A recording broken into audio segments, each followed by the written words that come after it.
como hacemos cada miércoles, abrimos ventana a la información más útil, porque no sé si es la más útil, pero seguro que la más relevante para todas esas personas que nos hacen llegar semana tras semana pues las felicitaciones por esta sección que pues llevamos ya para 2 temporadas realizando. Esta semana nos queremos ocupar, a raíz de la celebración del Día Internacional de la Hepatitis, pues precisamente de esta enfermedad y de este virus. Para eso hemos querido pues invitar al que dicen es una de las personas que más sabe de esta enfermedad, que seguro que por, en algún caso, razones desafortunadas, pues muchísima gente que ahora mismo está viendo la tele la ha reconocido, Miguel Negrillo Villalón, que es especialista en medicina familiar y comunitaria del área sanitaria norte de Málaga. Muy buenas noches y bienvenido. Hola, buenas noches.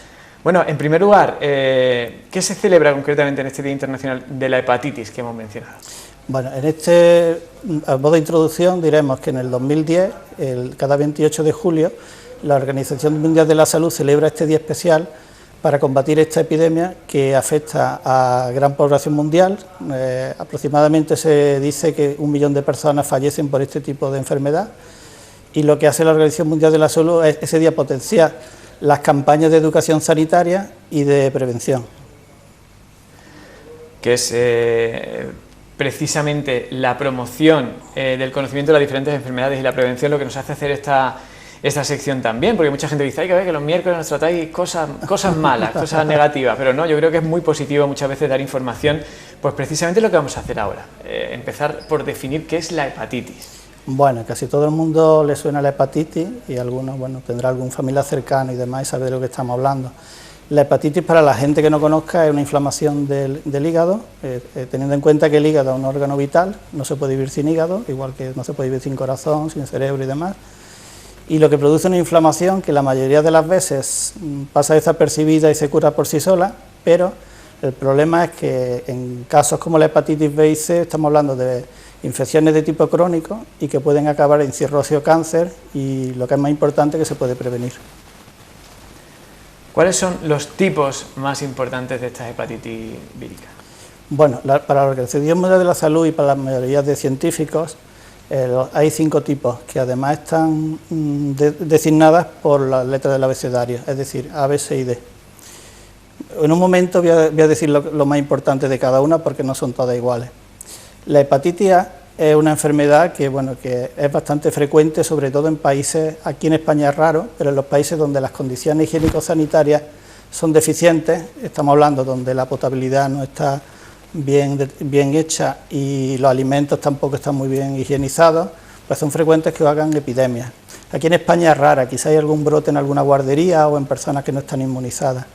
Esta hepatitis pasa desapercibida, hay veces que incluso si no se va al médico y se hace una analítica no se detecta, y en el caso que se detecta produce la mayoría de las veces cuadros leves. Es muy raro que produzca un cuadro grave, y lo bueno que tiene es que deja inmunidad, es simplemente parecido a la gripe pero afectando al hígado. Más importante es la hepatitis B. La hepatitis B durante años ha sido un gran quebradero de cabeza para los médicos, puesto que no había vacuna y que además pues no se sabía lo que producía. La hepatitis B sí es más grave, es una enfermedad que va asociada a la sangre. Entonces, antes el contagio era a través de transfusiones o contacto con sangre de personas enfermas. Hoy esta situación está cambiando. La vía más frecuente de contagio son las relaciones sexuales con personas que padecen hepatitis activa. Hay otras vías, como son el contacto materno-infantil a través del parto, y también se describe incluso en la forma de tatuajes con instrumentos que no están bien tratados, ¿no? El problema de la hepatitis B, el 80% se curan con o sin tratamiento, pero hay un 20% que son crónicas. Cuando digo crónicas me refiero a que pueden acabar en cirrosis o en cáncer hepático. Eso estamos hablando de la B. Por otro lado, la hepatitis C, que es la que ahora está más en boga por el tema de las vacunas y el tratamiento y demás, es la hepatitis que se parece mucho a la B, se transmite fundamentalmente por sangre, personas que entran en contacto con otra persona y tienen un contacto accidental, es más rara la transmisión sexual, y el problema de la hepatitis C es que casi el 80% son crónicas. Entonces, al ser crónicas, estamos hablando de una enfermedad que necesita unos cuidados especiales. Y luego, luego está la hepatitis D, que es más rara, y esta hepatitis es muy rara cogerla sola. De hecho, dicen que no se puede coger sola. Esto se asocia a personas que han cogido hepatitis B o SIDA, y entonces lo que hace es empeorar el pronóstico, y lo empeora.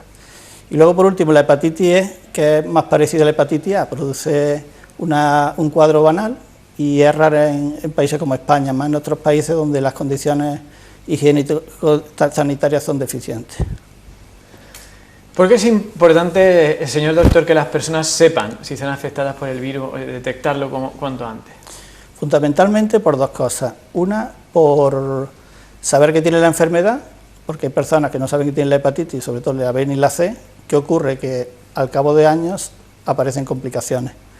Si la persona sabe que está infectada por cualquiera de estos dos virus, se le puede poner tratamiento y aconsejarle sobre aquello que le beneficia, aquello que le perjudica. Y por otro lado, no olvidemos de que también estamos hablando de que pueden prevenir el contagio con otras personas con las que entre en contacto. ¿Es posible que se pueda prevenir la hepatitis como tal? Claro, fundamentalmente dos tipos de medidas. Una es las que son de exposición, hemos hablado del agua, de higienizar el agua, de los alimentos. Tampoco he hablado antes del lavado de manos, que también es una medida bastante eficaz. Evitar el contagio con sangre de personas, sobre todo, también importante, sobre todo en el caso de la drogadicción, no compartir jeringuillas, cuidado con los pinchazos y demás. Y cuando alguien va a hacerse un tatuaje, asegurarse de que el instrumental que está higienizado, ¿vale?